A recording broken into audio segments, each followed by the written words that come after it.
کیا رسول صلی اللہ علیہ وسلم نے اپنی ولادت باسعادت کے حوالے سے 12 ربیع الاول کو اس قسم کا اہتمام کیا؟ رسول اللہ صلی اللہ علیہ وسلم کوئی نیکی، کوئی عبادت، کوئی ثواب اور اجر کا کام ایسا چھوڑ کے گئے ہی نہیں جو بتلایا نہ ہو۔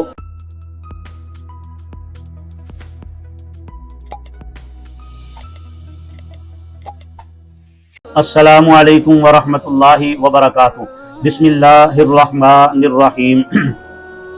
سامعین کرام، برادران اسلام، ہر دور کے اندر کچھ مسائل جو ہیں وہ ایسے جنم لیتے رہے ہیں جو اختلاف اور نزاع کا شکار رہے ہیں۔ ہر دور کے اندر، بہرحال اس موجودہ دور کے اندر، ہر سال جب ربیع الاول کا مہینہ آتا ہے تو اس میں بھی بعض لوگ رسول اللہ صلی اللہ علیہ وسلم کی میلاد کے حوالے سے، آپ کی ولادت اور پیدائش کے حوالے سے عید میلاد النبی جو ہے اس کا اہتمام کرتے ہیں۔ بہت سارے مسلمان جو ہیں وہ نبی کریم صلی اللہ علیہ وسلم کی اس ولادت باسعادت کے حوالے سے ربیع الاول میں خصوصاً 12 تاریخ کو عید میلاد النبی یا جشن وغیرہ جو ہے اس کا اہتمام کرتے ہیں۔ عمارتوں پر چراغاں کیا جاتا ہے، جھنڈیاں لگائی جاتی ہیں، اسی طرح نعت خوانی کی جاتی ہے، محفلیں جو ہیں ان کا انعقاد کیا جاتا ہے، بلکہ بعض ملکوں کے اندر سرکاری طور پر اس دن جو ہے یعنی 12 ربیع الاول کو چھٹی جو ہے وہ کی جاتی ہے۔ تو بہرحال ہم قرآن و سنت کی روشنی میں کوشش کریں گے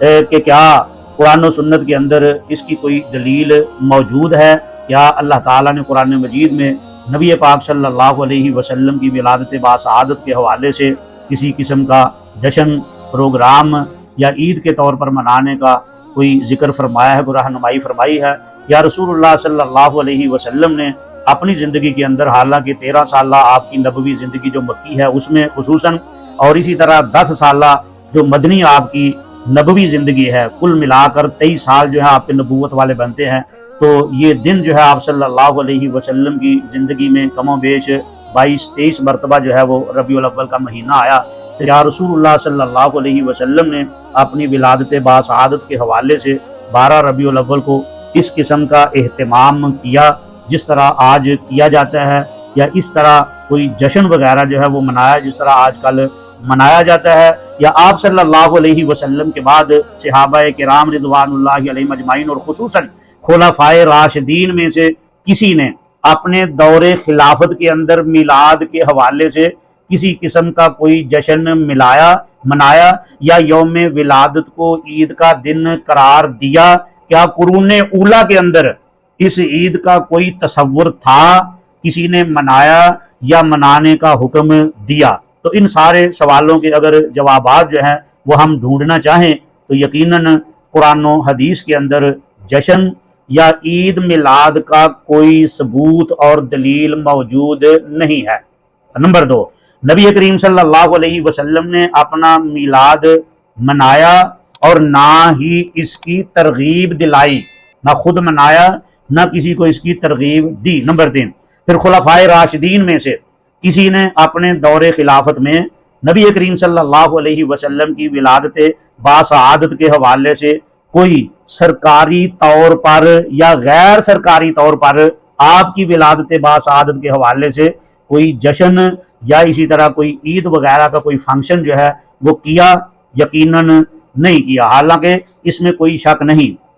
کہ ان صحابہ کرام رضوان اللہ علیہم اجمعین اور خصوصاً خلفائے راشدین جو ہے ان کو نبی کریم صلی اللہ علیہ وسلم کے ساتھ سب سے زیادہ محبت تھی، اور اگر وہ چاہتے تو ایسا کر سکتے تھے،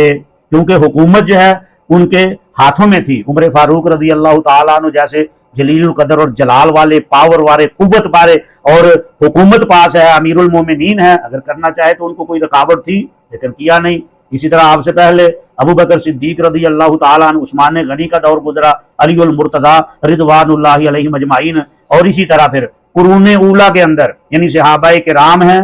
تابعین ہیں، تبع تابعین ہیں، ان کے زمانے کے اندر جس زمانے کو نبی پاک صلی اللہ علیہ وسلم نے ارشاد فرمایا خیر القرون قرنی ثم الذین یلونہم ثم الذین یلونہم، سب سے بہتر دور میرا دور ہے، اور اس کے بعد اگر بہتر کوئی دور ہے تو میرے صحابہ کا دور ہے، اگر اس کے بعد بھی اگر کوئی بہتر دور ہے تو فرمایا وہ تابعین کا دور۔ تو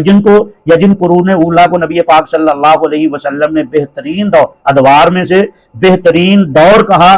تو ان ادوار کے اندر اس قسم کا کوئی جشن یا اس قسم کا عید والا کوئی سامان جو ہے نہ تحریری طور پر پڑھنے کو ملتا ہے، نہ سننے میں آیا ہے، اور نہ کوئی اس کی دلیل اور نہ کوئی اس کی نص موجود ہے۔ تو بہرحال ہم ایک پہلے ویڈیو کے اندر تفصیلی طور پر یہ ذکر کر کے آ چکے ہیں یا ذکر کیا ہوا ہے کہ اصل کامیابی جو ہے ایک مسلمان کی وہ اللہ اس کے رسول صلی اللہ علیہ وسلم کی اطاعت اور فرمانبرداری کے اندر ہے۔ اللہ اور اس کے رسول صلی اللہ علیہ وسلم کی اطاعت اور فرمانبرداری جو ہے یہی اصل کے اندر دنیا اور آخرت کی کامیابی ہے، اور اسی پر اکتفا کرنا چاہیے، اور اس کے اندر اپنی طرف سے جو ہے وہ کسی کو کوئی اختیار اور اجازت نہیں ہے کہ وہ اپنی مرضی سے اس کے اندر جو ہے نا وہ کانٹ چھانٹ کرے یا کوئی زیادتی یا کوئی اضافہ کرے، یا اللہ اور اس کے رسول صلی اللہ علیہ وسلم نے کوئی عبادت یا کوئی طریقہ کو ایسا نہیں بتلایا جس کو ثواب اور اجر کہا جائے۔ اگر نہیں بتلایا تو پھر کوئی آدمی اپنی طرف سے یہ نہیں کہہ سکتا کہ فلاں کام جو ہے وہ اجر کا سبب ہے یا اس پر اتنا ثواب ملے گا۔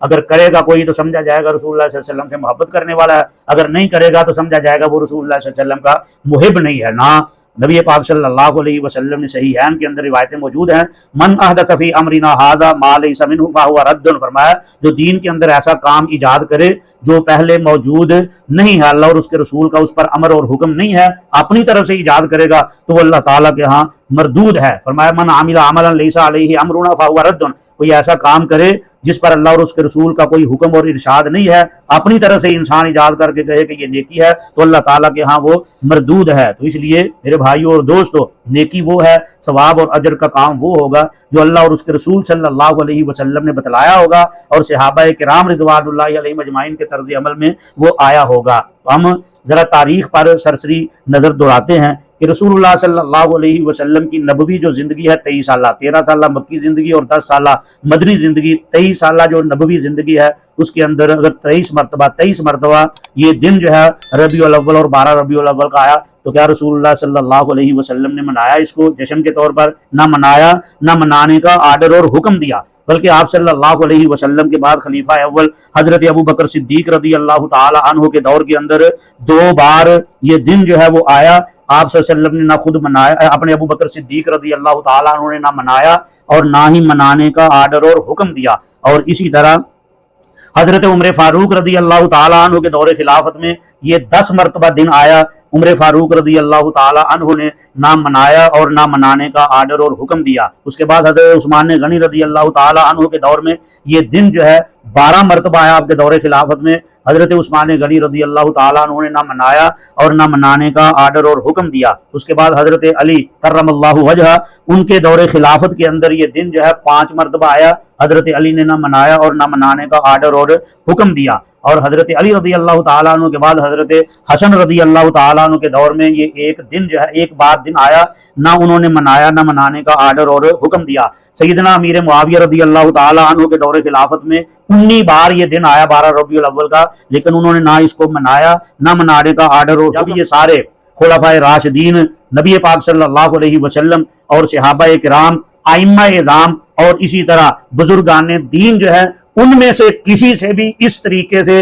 آپ صلی اللہ علیہ وسلم کی ولادت باسعادت کا جو دن کہا جاتا ہے 12 ربیع الاول کا، اس کو اس طریقے سے نہ ان نفوس نے اور ان پاک باز ہستیوں نے نہ منایا نہ منانے کا آرڈر دیا گیا۔ تو یقیناً آپ بھی سمجھتے ہیں، ہمارا بھی یقین ہے کہ یہ سارے جو ہیں نبی پاک صلی اللہ علیہ وسلم کے ساتھ حد درجے کی محبت کرنے والے تھے، اور آپ کی زبان کے مطابق، آپ کے قول کے مطابق سارے ہی عاشق رسول تھے۔ جب سارے ہی محبت کرنے والے محب تھے اور انہوں نے یہ دن جو ہے وہ اس طریقے سے نہ منایا نہ منانے کا اپنے مریدوں کو حکم اور آرڈر دیا، تو پھر آپ کی نظر میں کیا وہ محب ہیں یا نعوذ باللہ پھر کیا ہے؟ اور یقیناً وہ محب ہیں، محبت کرنے والے تھے، خصوصاً صحابہ کرام اور خلفائے راشدین جو ہے آپ کے اشارے پر جاننے تک قربان کرنے والے تھے۔ تو اگر یہ واقعی محبت کا انداز ہوتا جس طرح آج کل کیا جاتا ہے تو میرے بھائیوں کبھی بھی نہ صحابہ پیچھے رہتے، نہ خلفائے راشدین رہتے، نہ یہ ائمہ اربع، نہ محدثین رہتے، نہ اسی طرح علی حجویری رحمۃ اللہ رہتے، نہ اسی طرح خواجہ فرید رہتے، نہ اسی طرح سلطان باہو جو ہے وہ اس کام سے پیچھے رہتے، سارے بزرگان دین رحمہم اللہ تعالی۔ تو اگر انہوں نے یہ کام نہیں کیا اور واقعتاً ہے بھی وہ محب تھے، رسول اللہ صلی اللہ علیہ وسلم کے ساتھ محبت کرنے والے تھے، تو اگر ان سب بزرگان دین صحابہ کی اطاعت کے اندر، نبی پاک صلی اللہ علیہ وسلم کی اطاعت کے اندر اگر آج بھی کوئی آدمی آپ کے طریقے کے ساتھ موافقت نہیں کرتا تو آپ اس کو بے ادب کیوں کہتے ہیں، گستاخ کیوں کہتے ہیں؟ اگر آج کہتے ہو تو پھر ان پر بھی فتویٰ لگاؤ کہ انہوں نے بھی یہ کام اس طرح نہیں کیا تو ان پر بھی فتویٰ لگاؤ.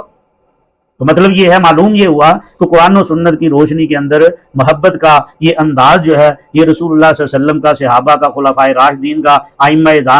اعظام کا، بزرگان دین کا یہ طریقہ کار نہیں تھا. اور وہی چیز جو ہے وہ درست اور ثابت ہے. حضرت حذیفہ رضی اللہ تعالی عنہ ارشاد فرمایا کرتے تھے کل عبادت لم یتعبدها اصحاب رسول اللہ صلی اللہ علیہ وسلم فلا تعبدوها. او لوگو، جون سی عبادت رسول اللہ صلی اللہ علیہ وسلم کے صحابہ نے نہیں کی، جو محبت کا انداز رسول اللہ صلی اللہ علیہ وسلم کے صحابہ نے نہیں اپنایا، حضرت حذیفہ فرمایا کرتے تھے فلا تعبدوها، تم بھی وہ انداز نہ اپناؤ. اور اسی طرح عبداللہ بن مسعود رضی اللہ تعالی عنہ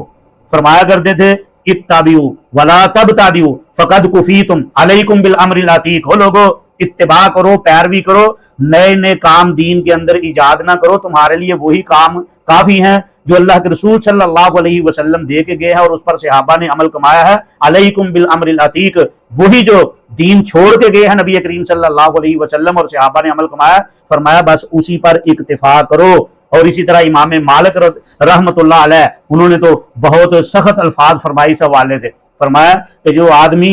دین میں بدعت ایجاد کرتا ہے اور اس کو وہ سمجھتا ہے کہ وہ بڑی احسن ہے اور بڑا اچھا عمل ہے، تو گویا کہ اس نے یہ بات اعلانیہ کر دی کہ رسول اللہ صلی اللہ علیہ وسلم نے نعوذ باللہ ہم سے خیانت کی کہ یہ دین والا، نیکی والا کام ہمیں بتلایا ہی نہیں، رہ ہی گیا ہے. مطلب ہے جو نیا کام اور بدعت ایجاد کر کے سمجھے کہ یہ اچھا کام ہے، یہ نیکی ہے، ثواب ہے، تو گویا کہ ایسے ہے جیسے اس نے کہہ دیا کہ رسول اللہ صلی اللہ علیہ وسلم نے نعوذ باللہ ہم سے خیانت کی کہ یہ نیکی کا کام تھا، ہمیں بتلایا ہی نہیں ہے. حضرت رسول اللہ صلی اللہ علیہ وسلم کوئی نیکی، کوئی عبادت، کوئی ثواب اور اجر کا کام ایسا چھوڑ کے گئے ہی نہیں جو بتلایا نہ ہو، جس کی طرف رہنمائی نہ کی ہو. تو بہرحال کوشش کرنی چاہیے صرف اور صرف قرآن مجید پر اکتفا کیا جائے، رسول اللہ صلی اللہ علیہ وسلم کی سنت اور سیرت پر، اور صحابہ کرام رضوان اللہ علیہم اجمعین نے جس طریقے سے ان پر عمل کمایا ہے اسی پر انسان کاربند رہے، اسی میں دنیا اور آخرت کی عزت ہے. اللہ تعالیٰ سے دعا ہے کہ اللہ نیکی کی توفیق عطا فرمائے.